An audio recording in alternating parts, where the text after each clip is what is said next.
It's freezing cold and conditions are very, very wet.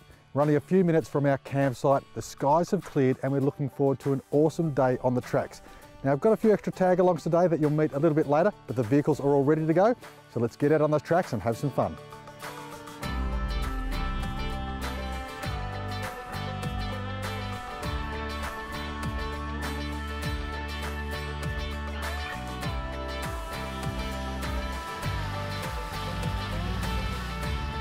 Well, my car is back on the road and all sorted thanks to terrain tamer and 360 gearbox and diffs. Went through a bog hole, got a stake right up through the radiator. That's the second radiator I've done in a few months now. I've been pretty unlucky with radiators, but excited to get back on the tracks today and give it a go. I'm not going to jinx myself by saying nothing else is going to happen, but hopefully we're worry-free. Well, it's great to be back out on the tracks again after yesterday's effort with Trek's vehicle. We rang the team at Terrain Tamer and organised some parts to get the vehicle back on the road, which worked fantastically. So we're looking forward to a great day today. Still cold, but we're looking forward to it. It's going to be an awesome day today. Hi, I'm Jackie from 360 Gearboxes and Diffs. I've come up today to join the boys. Heard they got into a bit of trouble yesterday, so figured they need a woman to come out here and sort them out. So great day for it, perfect weather. Can't wait to get out and hit the tracks. So the Land Cruiser's gone very well on this trip so far, touch wood. Looking forward to put it through its ropes again today. Hopefully we don't do any damage and have a great day on the tracks.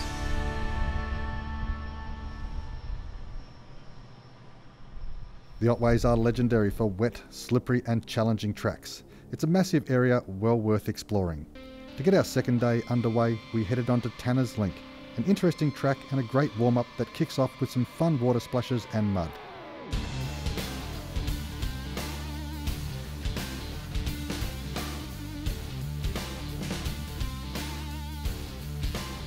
So never actually been four-wheel driving in the Otway Ranges. As a kid, spent a lot of time in Otway. We used to do the family drives through the paved roads, and now it's all going to be four-wheel driving, so can't wait.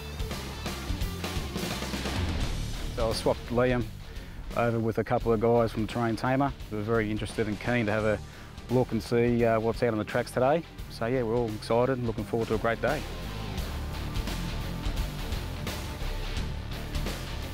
Depending on your skill level, there are multiple lines to choose from, and the pristine weather and muddy action set the scene to take some great off-road photos.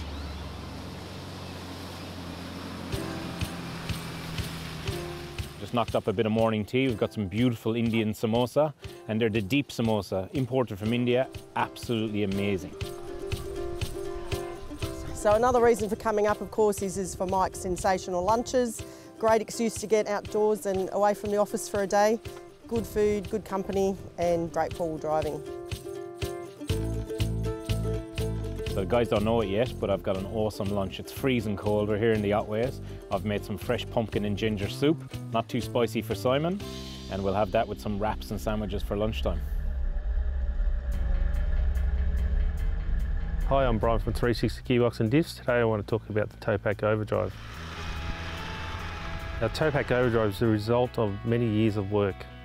It uses all our key features of our Towpack series. Plus it solves the problem of the over-revving Land Cruiser. So you end up with a fully rebuilt gearbox that's stronger, more reliable, ready for towing and extra loads, which will give you far better fuel economy, less cabin noise and a much more pleasant ride when cruising on the highway. The only downside to the VDJ Towpack series is that you'll be able to hear what your wife is saying. You can only get these gearboxes from 360 Gearbox. It's a changeover or we can modify yours. If you want more information about the Towpack series and the Towpack Overdrive, give us a call.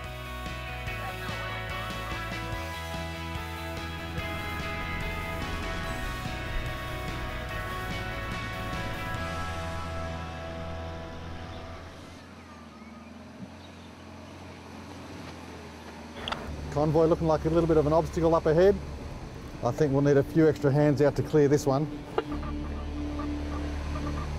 Came down to our first track this morning. There's a big tree from the wind that had been knocked over. That wind last night's done some damage, all right. You were right, Mike.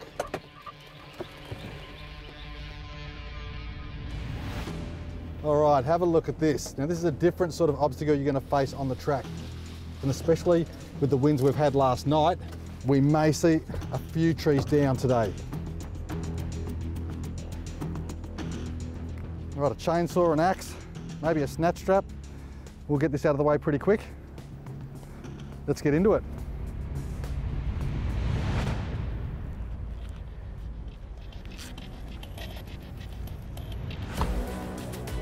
So normally the average person might have a chainsaw on board, but no, Simon likes a challenge. So he gets out this axe and decides to have a go and chop it up himself. So the strategy when you're cutting wood with an axe is to create a nice wide V. Start wide, cut it down, almost through just past the middle. You can then start from the other side, and you'll be able to crack that through no problems.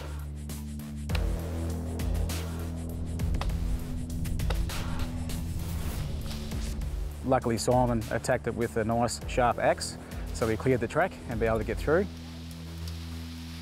He was pretty puffed and didn't have much to say after that. He made mincemeat of it pretty quick and cleared the track up. It's one of the great things about the people on our trip that get in and get their hands dirty straight away. We cleared the tree in about 2 or 3 minutes of Simon chopping it up and we were on our way.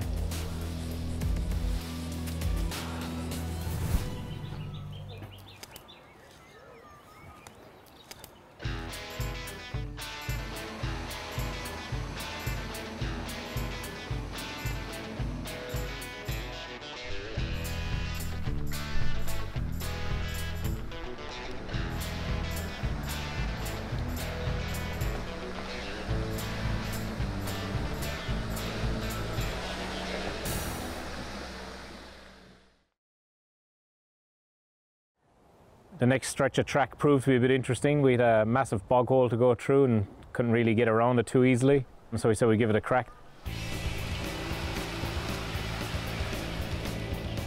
We had a bit of a steep descent into a massive bog hole. As usual, going away with Simon, there's no fun unless you're driving through a bog hole. The Iveco went in first. We got through it. And it's got 37-inch tyres. Then we had the VDJ Land Cruiser.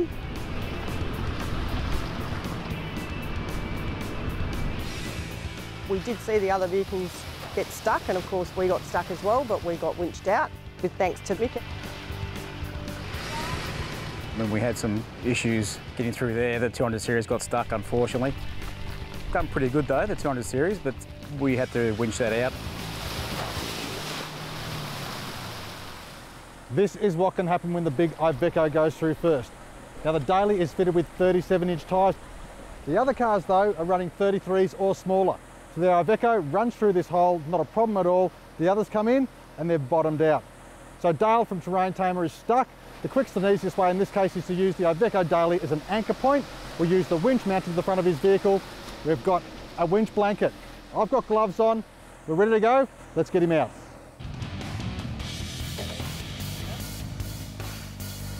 Any recovery point that you are going to use should be a rated recovery point, not just a factory tie-down point.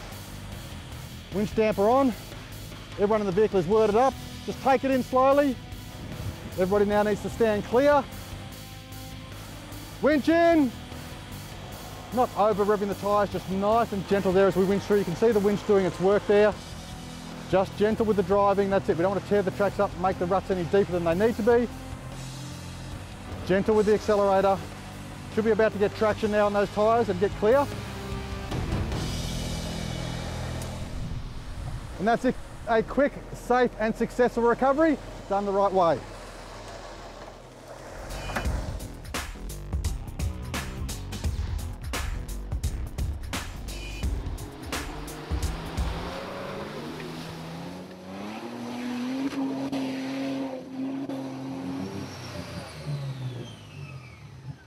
Next stretch of track we came along proved to be a little bit too much for most of us. Unlucky for me, I got stuck. My car was bogged well and truly with water pouring inside. So what can I say? Stuck in a bog hole. 35-inch tyres, twin locked, and yeah, she just bottomed out in the middle. We got the Iveco coming back, and one of the boys is going to pull me out of this hole.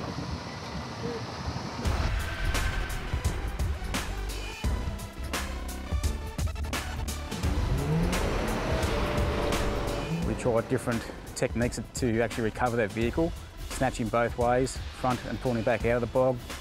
Didn't budge at all.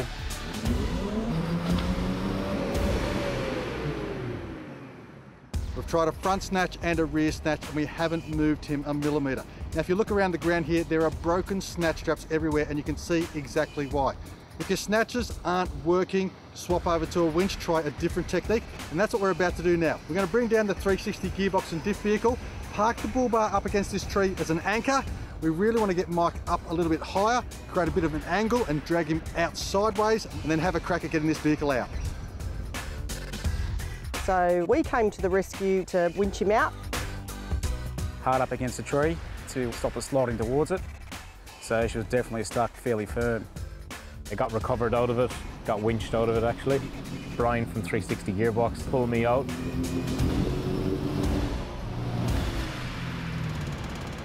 It was good to see that even though we were winched out, that we were able to help the others and get Mick out of the water.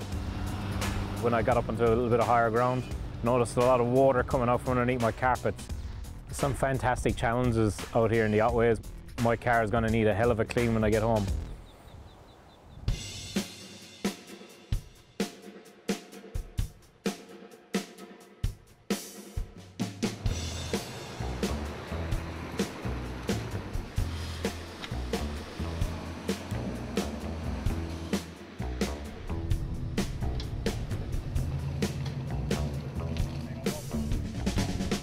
When doing these slow technical tracks, it can be really tough, especially if you've got a manual gearbox.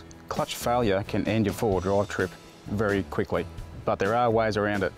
Something like a terrain tamer fortified clutch brings so many advantages for four-wheel drivers. The benefits of this fortified clutch is we have a dual facing on the clutch plate or friction plate. So it's ceramic on one side and organic the other. Ceramic has great engagement, but very firm engagement. So it can put a lot of shock load through the drive line. The organic material will make a smooth engagement and less of the load on your drive line, hence less breakage. With the dual phase combination with the heavy duty pressure plate, we can get up to 80% extra torque capacity. The segmented face of the clutch and the temperature resistant compound really allows you to build up a lot of heat without damaging the clutch at all. This means you can drive a lot smoother, your clutch is a lot tougher and can handle the abuse off-road. The fortified clutch is amazing technology, but is a direct replacement for the genuine clutch. So there's no special modifications, so just fit it, keep forward driving and enjoy the benefits.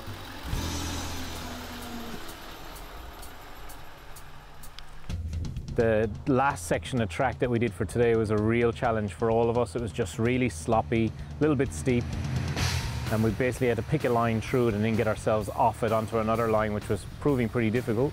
The Iveco really struggled to get up there, but it got through.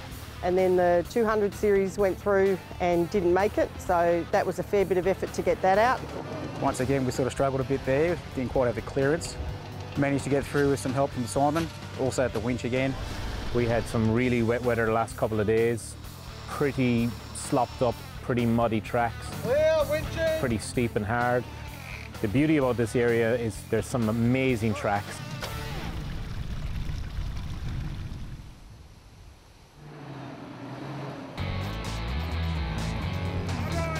After the first vehicle went through, or the second vehicle really got chopped up. But all the vehicles struggled on that track.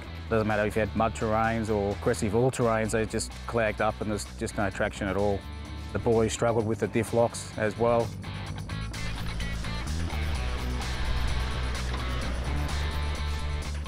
We tried to go up using a different line, that didn't work, so we ended up having to take the same line as the 200 series, and yes, we had to get winched out as well.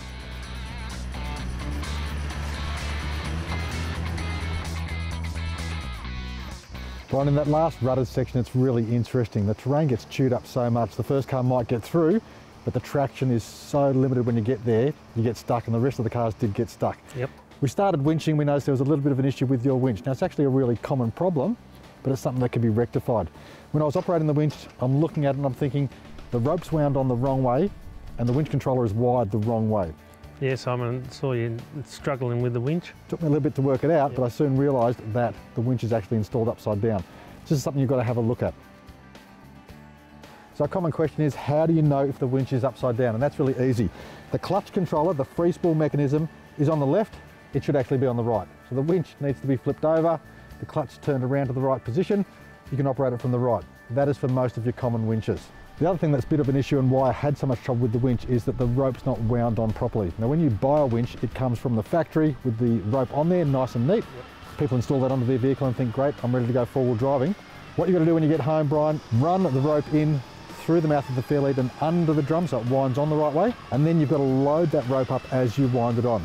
A nice straight section of street at the front of your factory or at home, hook it up to a lamppost, something solid, hold your foot on the brake as you winch the vehicle in and have somebody guide the rope in so it goes in nice and neatly and under tension. That way you'll have a winch that you can rely on, it'll work well, and you'll have no problems out here on the tracks. Thanks for getting dirty for me.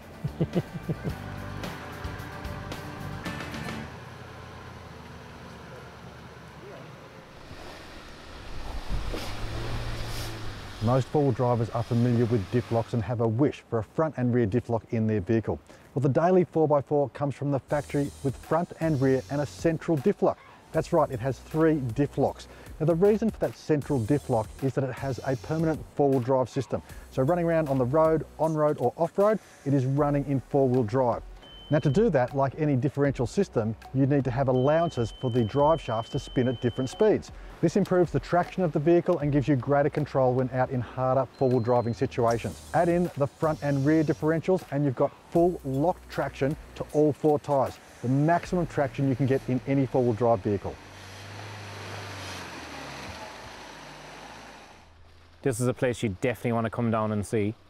Got a lot of mud, it's got a lot of really high hill climbs, it's got some rocky sections. You're literally going to see and feel everything down here that you'll get in the four-wheel drive.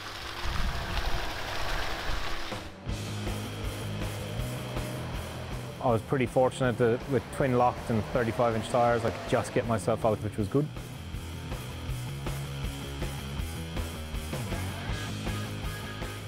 So, and then the last hill, the last challenge, Brian was kind of over being winched out and helped, and he wasn't going to let it get the better of him. So he backed down, I reckon, about 5 times, and he just gunned it and was absolutely determined to get up that hill. We finally got up that hill with no help, so that was a great achievement in itself.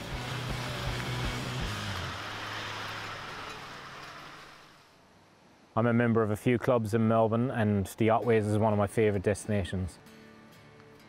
So we finished up for the last track for the day. We've pulled in here to the campground. We're just about now to sit down and have a bit of late afternoon tea, almost supper. It's getting that late in the evening.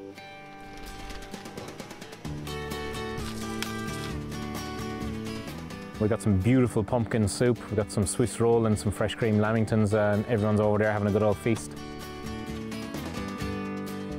After our last track, we've had a nice meeting point here at a campground. Then we're just doing our farewells and thanking each other for the team effort we've done today to get through all the recoveries and the tracks. So now we're just all gathered to say goodbye. It's been a great day. I was only up for the day today, not yesterday, so I only had half the fun, but the weather was fantastic. It's really great to get out, taking to the bush tracks and looking at the techniques we use to sort of get through that. So it's been a great day. Looking forward to the next trip.